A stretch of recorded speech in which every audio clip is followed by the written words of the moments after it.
Hello everyone. তো 18 তারিখ সকালবেলা আমরা ঘুম থেকে উঠেই বেড়াতে বেরিয়ে পড়ি। আমরা যাচ্ছিলাম কালনাতে। তো প্রথমেই আমরা যাই নবদ্বীপে বাসে করে, তারপর সেখান থেকে ট্রেন ধরে কয়েকটা স্টেশন, জাস্ট 5টা স্টেশন পরেই কালনাতে চলে আসি।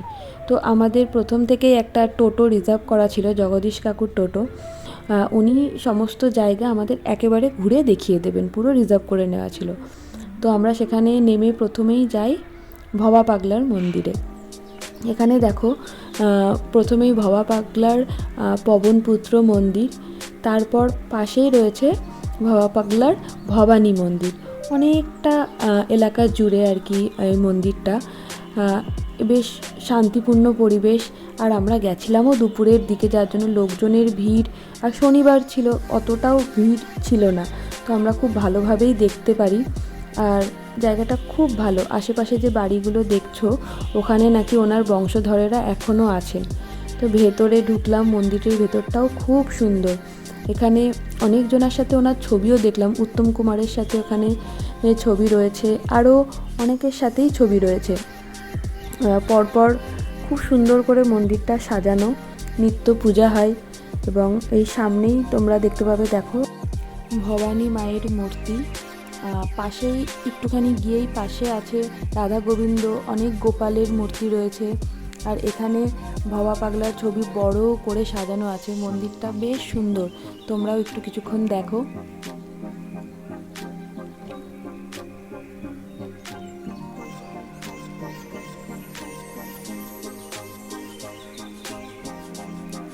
এরপর আমরা বেরিয়ে সামনেই এই জায়গাটায় রয়েছে ভবা পাগলার সমাধিস্থল।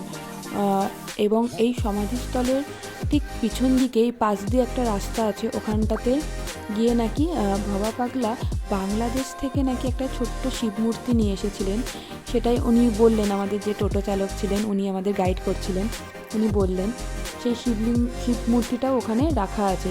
শিবলিঙ্গের মতন ধাঁচ করে একটা মন্দিরের স্টাইলের করে নিচে ওখানে শিব মূর্তিটি রাখা আছে। তার সেখান থেকে বেরিয়ে এখানে মন্দিরের ঠিক পিছনে আছে হলো প্রসাদ খাওয়ার জায়গা। এখানে আর ভিডিও নিতে দিচ্ছিল না, তাই আমি আর ভিডিও ক্লিপ এখানে নিতে পারিনি। তারপর আমরা সেখান থেকে যাই ঘাটের ধারে।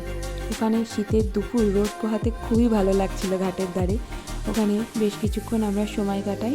তারপর আমরা চলে যাই পাতাল গঙ্গা দেখার উদ্দেশ্যে। খুব ইন্টারেস্টিং একটা ব্যাপার। মানে ওখানে আমি স্টোরিটা শুনলাম যে ভগবান দাস নামে একজন পরম বৈষ্ণব ছিলেন। উনি প্রত্যেক দিন ভোরবেলা উঠে গঙ্গা স্নানে যেতেন।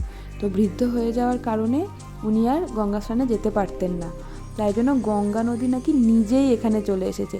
এইটুকু জায়গার মধ্যে পুরো গঙ্গা নদী রয়েছে। মানে খুব অদ্ভুত ব্যাপারটা, দেখে খুব ভালোও লাগলো। তারপর সেখান থেকে আমরা চলে যাই কালনার বিখ্যাত 108টা শিবের মন্দিরে। এত সুন্দর মন্দিরটা সত্যি খুবই সুন্দর। পরিবেশটাও খুব সুন্দর, ভেতরটাও খুবই সুন্দর। এই প্রথমে বাইরের দিকে একটা সাদা শিবলিঙ্গ, একটা কালো শিবলিঙ্গ, এরকম করে 74টা নাকি শিবলিঙ্গ আছে। আর এই রাউন্ডটা ঘোরার পরেই ভেতরে আরও 34টা শিবলিঙ্গ আছে, যেটা সবগুলোই সাদা। তোমরাও একটুখানি দেখো।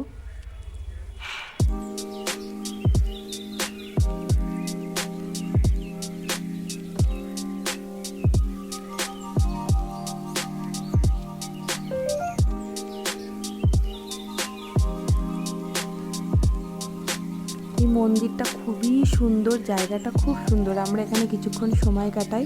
তারপর এখান থেকে বেরিয়ে ঠিক এর উল্টো দিকেই রয়েছে রাজার মেয়ের শ্বশুরবাড়ি।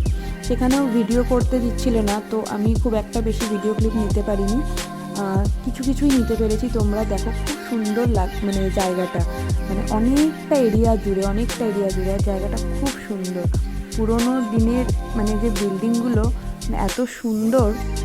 এরপর আমরা সেখান থেকে বেরিয়ে চলে যাই নিত্যানন্দ প্রভুর শ্বশুরবাড়িতে।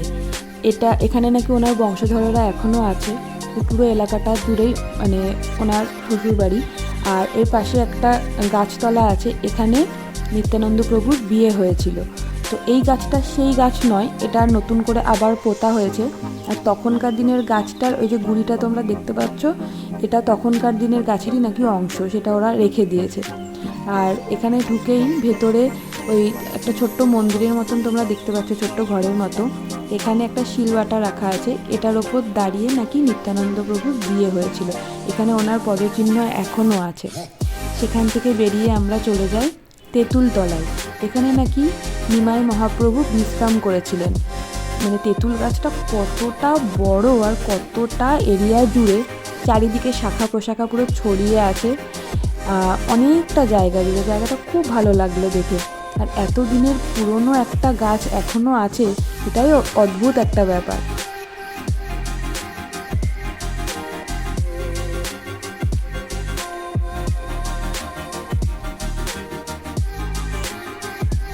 এরপর আমরা চলে যাই মহাপ্রভুর মন্দিরে ঝলক দর্শন।